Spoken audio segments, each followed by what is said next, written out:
Well, this begins our flight to Europe on TAP Portugal, which is probably our favorite airline. And what I like best about it is when they're giving you the information should they have an emergency, such as your flotation device. It's as if you're going to go whale watching, and that's how they're explaining it. It's like a vacation.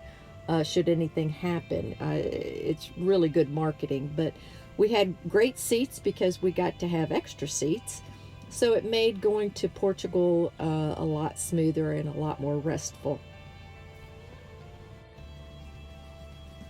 Well, we got off the plane and immediately picked up a bus.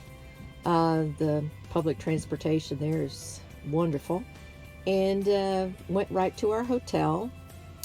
We only had to walk maybe a couple of blocks to get where we needed to go, but it was very doable, very easy. Everybody spoke English, which is one of the reasons we chose to go to Portugal by ourselves.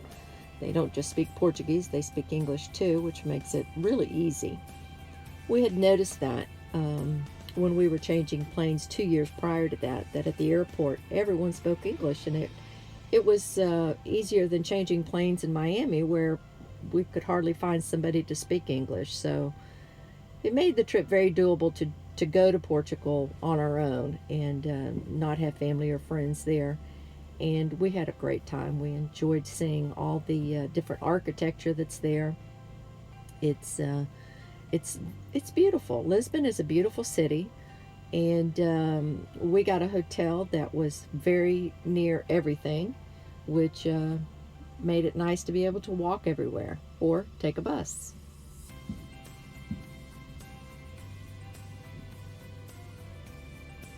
I can't say enough about the hotel. It was huge. It had a large bathroom. It was a large king-size bed, and very comfortable. Very well priced. It wasn't too expensive, and we could walk right to the cafe and get coffee. We were able to get to different restaurants nearby, and even walk around in the evening, which was very romantic. We ate dinner at Barlotti's. On the menu it said "Weeping Tiger Sauce for those who love strong emotions." I thought that was hilarious. Well, here's something we do whenever we go to new places. We usually take a tour bus, or in this case it was the big red hop-on, hop-off bus in Lisbon. And we do that because it gives us a chance to go around and see the things and then go back to them afterwards and check them out more personally. The big red buses, they tell you so much about the history of the places that you're in and the interests of people. Plus, they go places that you would never dreamed of driving through. In this case, we had to pull off next to a building about 2 inches away for an ambulance to go by.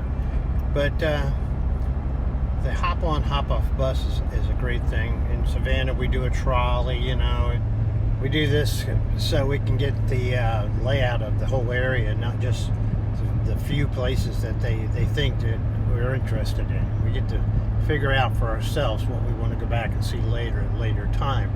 We also did that in several places in Europe. We did riverboat cruises. We did the red bus in Sevilla, and it helps out a lot to just see really what's out there, not what they want to show you.